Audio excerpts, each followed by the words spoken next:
Welcome to Green Connections Radio, where we help you live green, work green, and earn green. I'm Joan Michelson. Find us online on greenconnectionsradio.com. Like us on Facebook and follow us on Twitter at Joan Michelson and at Green Connects DC.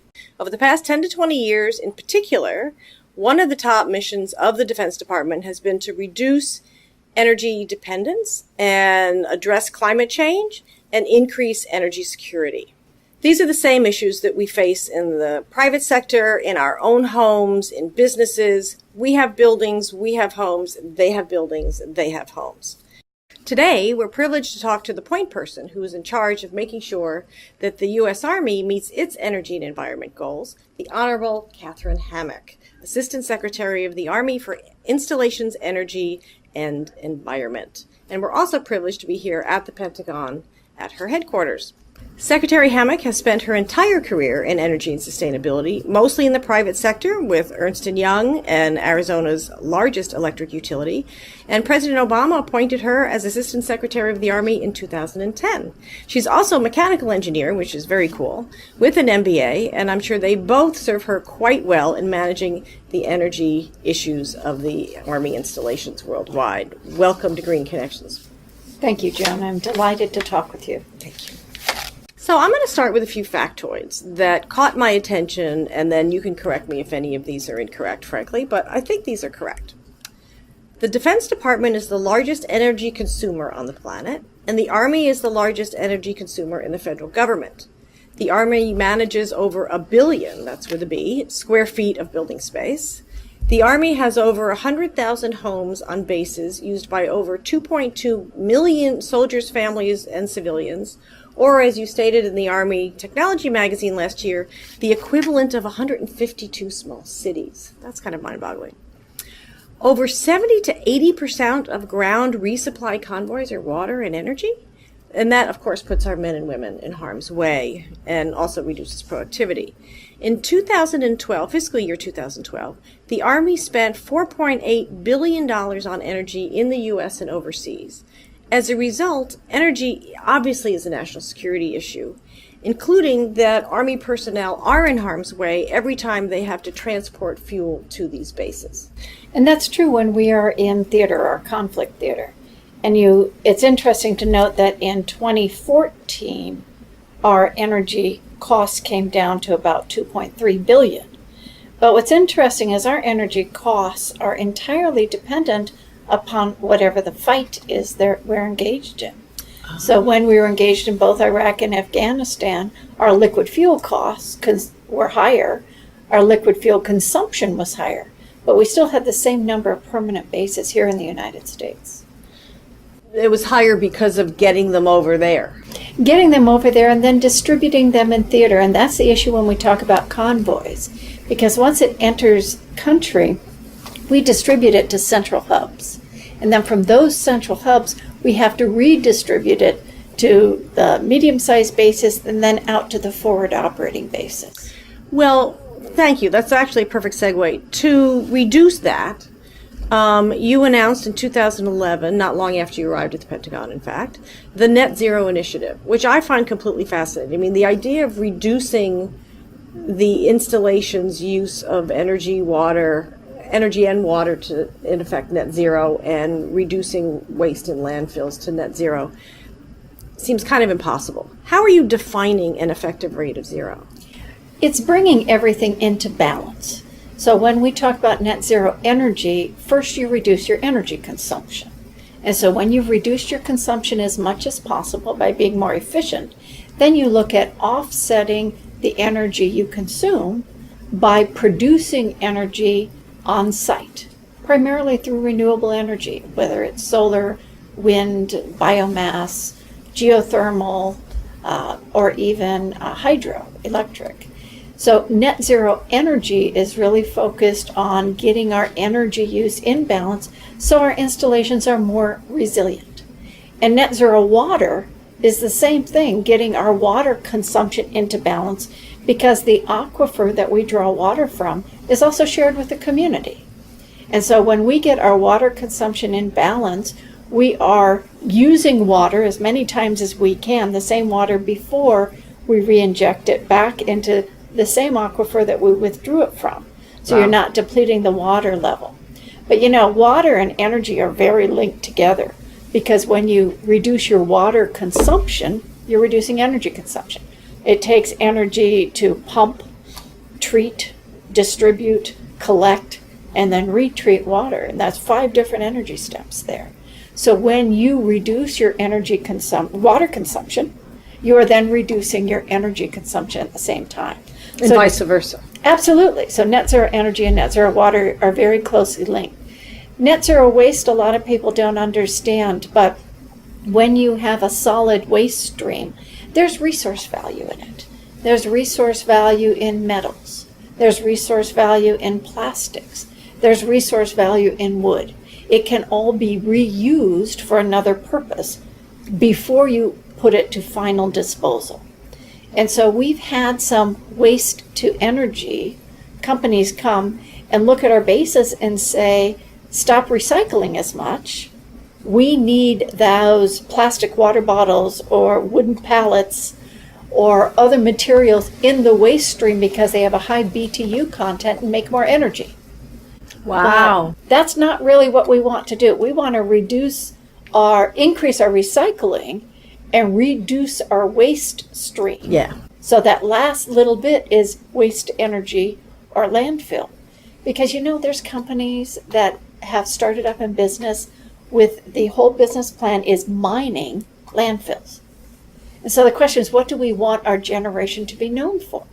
I mean, landfills are future archaeological digs. and they'll really take a look at us and think, what on earth were they thinking about by throwing away these resources? Yeah. So we have the means to recycle things today, and that's the best use of resources, is reusing. So tell us a couple of examples from the pilot program that you did. You launched last year, I guess. And they're in different parts of the country. Many of them I noticed are on the West Coast, but they're really all over the world, actually. There are a few that are outside the U.S. Right. So give us a few examples or a couple of examples of stories that particularly come to mind where they're doing something innovative. It doesn't always take innovation to do it. It just takes taking that first step. So one of our industrial plants where we make munitions looked at their water use, and their water use was high. And what they did is they put in ultrasonic leak detectors and moved them around to find their leaks. And so they fixed 6 of the biggest leaks, and that reduced their water consumption by 23%. Wow, 6 leaks reduced their consumption by 23%? But in Washington, D.C., just this morning on the news, I heard of another water main break. And we are not managing our water distribution in our cities. And that's what our Army bases are, as they are cities. So the first thing is fixing your leaks. Yeah, first, do no harm. Yes. So whether they're wastewater leaks or potable water leaks, drinking water leaks, let's first fix those. Then step 2, after you've fixed your leaks, is to take a look at where you're using water, where you're generating waste, where you're using energy. Because sometimes you don't know. Yeah. People are often very much not aware of how much they're using. Oh, absolutely. And that's one of the big things, because the more you know, the better you're able to manage it. So we have a meter data management system where on a base, they have barracks, and barracks look like dormitories. And what we'll do is we'll monitor the energy consumption of every one of the barracks on the base. Now, they're operating on the same base in the same climate zone. They have about the same utilization, and we'll diagram their energy consumption per square foot for that month. And there's always going to be the one that didn't use much, and then there'll be the outlier, the one that used a whole lot. And those go to the commander's monthly update briefs. Wow. And this is where we talk about behavior change. When you're the commander of the barracks that is the biggest energy consumer that month, I mean, that's not the kind of leadership recognition you want. Well, plus it's also reminding people of what they can change and where progress is, too. So Absolutely. It can be a positive reinforcement as well as a negative reinforcement, I would imagine. Well, that's what we did in our homes. We have the Residential Communities Initiative, where we have privatized our housing. And we are monitoring every one of the homes now with meters, just like you do in the private sector. And what they do is you do not pay an energy bill if you're in the middle third of the band. The lower third of the band of consumption gets a check back. Cool. The higher third of consumption gets a bill, because right now we pay for base housing, including utilities, for our soldiers. But how do you hold them accountable? Right. Now, since we initiated this, our consumption has gone down by more than 20%. Wow. On these locations. On awareness, probably. On awareness, letting people know it isn't free. And I love one base did this great thing where instead of giving you a check, they give you a catalog. Oh, it's like rewards points? It's like rewards points. And you know great. what? If the kid wants a new Game Boy or whatever the game system is, that's cute. They can earn points. So now you have the children going around. Frequent flyer base points. Absolutely. The DoD faces significant budget cuts. How is the DoD having to adapt this program in the face of those budget cuts? Because it takes capital investment to make some of these systems happen. I mean, that's what's kind of going through my head is, you can put in these systems, but it takes time and it takes money. It does, but we're partnering with the private sector. So how do those partnerships work? Well, one of them is energy savings performance contracts. So we invite a contractor to come on our base and say, let us know what kind of energy savings you think we should implement. And what's the return on investment? So if they come in and implement new LED lighting or new air conditioning control systems, they know what that return on investment is. They install it, they finance it, and we pay them out of the savings in our utility account. So there's no cost, no incremental cost to the taxpayer up front. It's essentially paid for when the savings are achieved. How do you involve the community? I read that you involve the community, and obviously in these public-private partnerships you are, but you have obviously security issues to face. So how do you balance getting input from the community, which of course is not the command and control structure, and the security issues and the ecosystem issues? Because as you said earlier, you're sharing the same water, for example, and in some cases sharing the same energy. So how do you do that? In some of these public-private partnerships have to do with renewable energy. So in several cases, we're partnering with the utility, the same utility that delivers you energy. They'll come and install renewable energy on the Army base. And think of it this way, they don't have to pay for the land, and the permitting's a lot quicker, and their end-use customer is on the base. We'll buy the energy from it, but it's lower cost for them to produce it. And by the way, the power lines that are bringing power to our base are not as stressed because now we've relieved some of the load. So that means there's more power available to the community.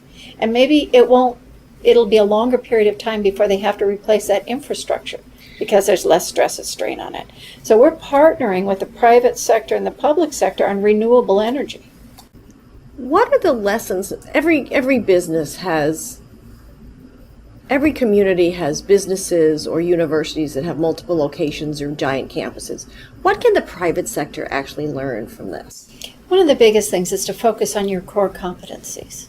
The core competency of the Army is training and equipping soldiers to fight this nation's wars. Our core competency is not running utilities. Our core competency is not running water treatment plants. That is where we need private sector, and we've encouraged private sector to come in, privatize some of these systems so that they can do the work that is their core competency. So when everyone focuses on their core competency, we're all more efficient and more resilient. And that's where the partnerships come in. Let's talk about you for a moment. And just in closing, what inspired you to study mechanical engineering? I studied mechanical engineering because I didn't want to be a math major. So when I went to college, I was thinking about being a math major, and I got around to talking to the dean about what does a math major do, and he essentially said, teach. And I don't think I have the patience to teach. And so I said, okay, what else can you do? And he said, go into engineering. Now, I was reluctant to go into it initially because my father's an electrical engineer, my brother's an industrial engineer. So when I went into engineering, I went into mechanical engineering because they weren't in it. Okay. So that was your differentiation. It was my differentiation. You got to be independent somewhere. I bet you were, if not the only one of the very few women in your class. There were about 3. There were 3 out of about 500. Wow. And why did you leave the private sector to come to the Army? Because I got a phone call one day from the White House saying your country needs you. Wow. That's quite a transition, though. It is, but you know what? Buildings are buildings, and energy efficiency is energy efficiency. So whether you're in the Army or in the private sector, some of the basic principles still apply. But as a consultant, I worked for big companies like that as well. In consulting, I worked for Deloitte. But when you're a consultant, you're not doing the operations so much. And here, you're more involved in the operations directly. Well, you get to see the results of your work, too. And so that's very fulfilling when you can see a operational base in Afghanistan that used to have a fuel resupply every 3 days. Due to efficiency, now it's a fuel resupply every 10 days. That means they can focus on the mission more. They've reduced their vulnerabilities and reduced their risks. And sometimes we say saving energy saves lives. That's where it is really important and really fulfilling to have this job. Well, thank you so much for joining us, Secretary Hammack. I really appreciate your time. And welcome to Green Connections. Thank you very much. Thank you so much, and thank you for your service. It weighs more than I do. This is awesome. This is amazing. Actually, you know what? She had me hold it, and it feels like it weighs less on. Yeah, it than feels it better did. because it's distributed. That's but right. Again, female body armor is fairly new. The side plates are shorter, and the front and the back plates are shorter. How too. new is it? Because women about have a only, year. I was going to say, because women have only been allowed in combat for. Well, women have always had roles, whether they're truck drivers or resuppliers, stuff like that. So women have been over there for a while, but the body armor has been almost a one-size-fits-all. Yeah. And some of the females that I talked to over there took out the front and back plates in particular because it was difficult and uncomfortable to sit. So when I'd sit in a helicopter, it would all be riding up like a turtle. Right. Just because you have short Well, shoulders. yeah, exactly. Yeah. Wow. I thought it was, when you said to just the female body, I thought it was more curves and things like that and smaller shoulders. Yeah, and sort of stuff. like, breastplates and stuff. Yeah, right. None of that. No. Well, I would think it would also be this distance, and this distance. It's a lot of distances. The armholes are a different size too. Huh?